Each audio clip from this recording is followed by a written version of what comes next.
America's culture wars tore through society like a storm, a tempest of ideas, beliefs, and values crashing into one another with force so brutal it left the nation reeling.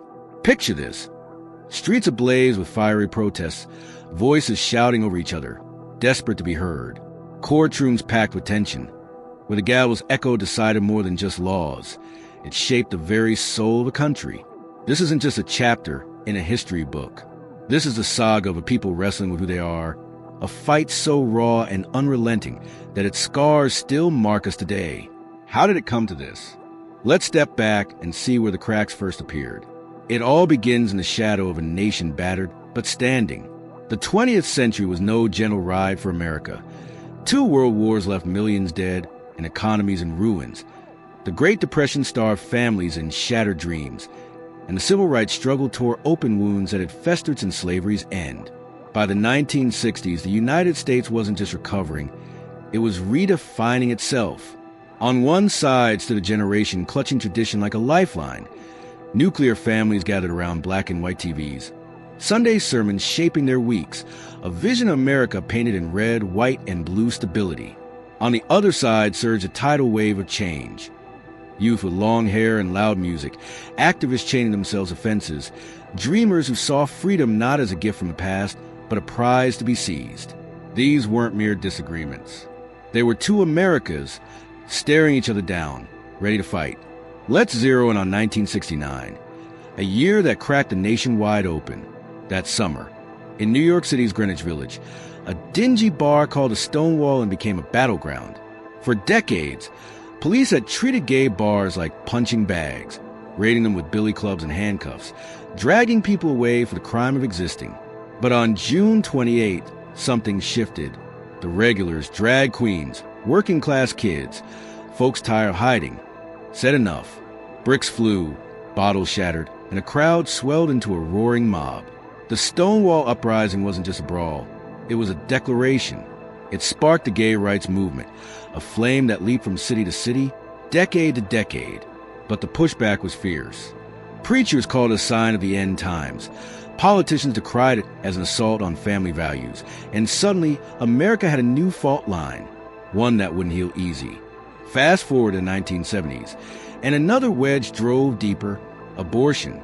It started with a woman named Norma McCorvey, alias Jane Roe, a 22-year-old Texan with a hard life and a 3rd pregnancy she couldn't keep. In 1970, she sued, demanding control over her own body. 3 years later, on January 22, 1973, the Supreme Court delivered Roe v. Wade, a 7-2 decision that made abortion legal across the land. To millions, it was liberation, a cornerstone of women's rights carved into law.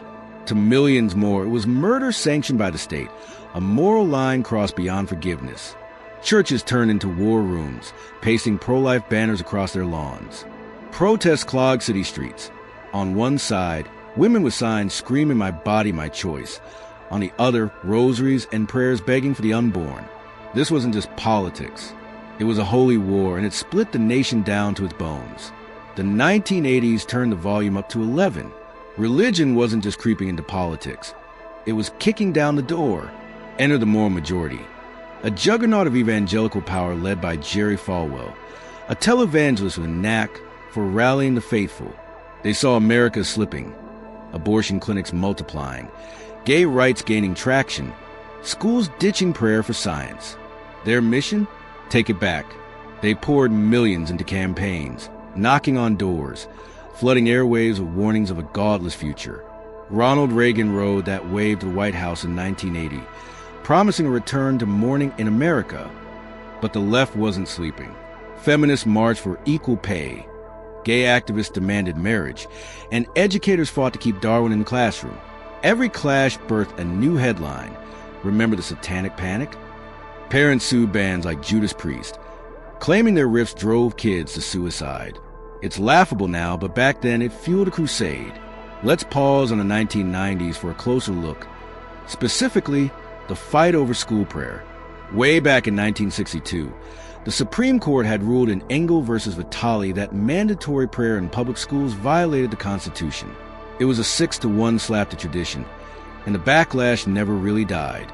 Fast forward to 1992, when a Rhode Island teenager named Lee Weissman challenged a prayer at his high school graduation. The court sided with him 5-4, and the reaction was volcanic. Evangelicals packed pews, decrying activist judges. Parents stormed school board meetings, clutching Bibles.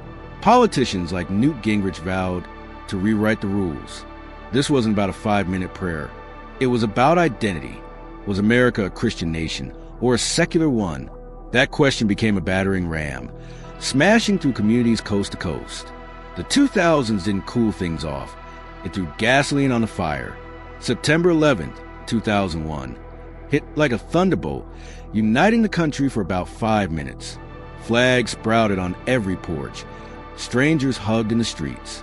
But the harmony was a mirage. By 2004, same-sex marriage stole the spotlight.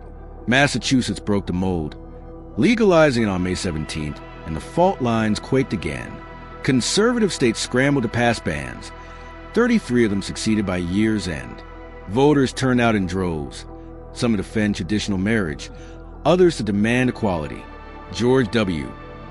Bush clinched a second term that November, leaning hard on the wedge. Families fractured. Imagine a Thanksgiving where half the table calls it love, the other half calls it sin. The culture wars weren't just in the news. They were personal. Then the 2010s dragged the fight into the digital Wild West. Social media handed everyone a megaphone, and they used it to scream. Hashtags became battle cries. Hashtag Black Lives Matter rose after Trayvon Martin's death in 2012, igniting protests over race and police. Hashtag MeToo erupted in 2017, toppling powerful men and rewriting workplace rules. But for every shout, there was a counterattack. Hashtag All Lives Matter. Hashtag MAGA, endless threads of rage. The Supreme Court's 2015 Obergefell versus Hodges ruling made gay marriage the law of the land, 5-4, and the religious right reeled again. Colin Kaepernick took a knee in 2016, sparking a patriotism firestorm. Transgender kids just want a bathroom, and states turned it into a culture war cage match. Every post, every retweet, every viral video fed the beast. America wasn't debating. It was at war with itself. So what's the damage? Look at the wreckage. Politics is a trench fight. Red states versus blue, a Congress paralyzed by spite. Schools are battlegrounds. Texas bans books on race. California mandates lessons on gender. Families? Some don't talk anymore, split by ballots or beliefs. Back in the 60s, it was about freedom versus order. Now it's survival. Who gets to claim the American story? The cost isn't just division, it's exhaustion. A nation so busy fighting itself it forgets how to heal. But here's the twist. This war is still live. Take 2022. Roe versus Wade fell after nearly 50 years. Dobbs versus Jackson, 6-3, handed abortion back to the states, and the streets erupted again. Pro-choice rallies clashed with pro-life celebrations. A half-century feud reborn overnight. Race? Still raw. George Floyd's 2020 killing keeps the pot boiling. Religion? Evangelicals flex in school boards while seculars push back in courts. This isn't history. It's now and it's messy. Can we bridge it? Will we? That's the question hanging over us. Next time, we'll zoom into one of these wounds. How a single match lit a blaze we can't put out. Stick around.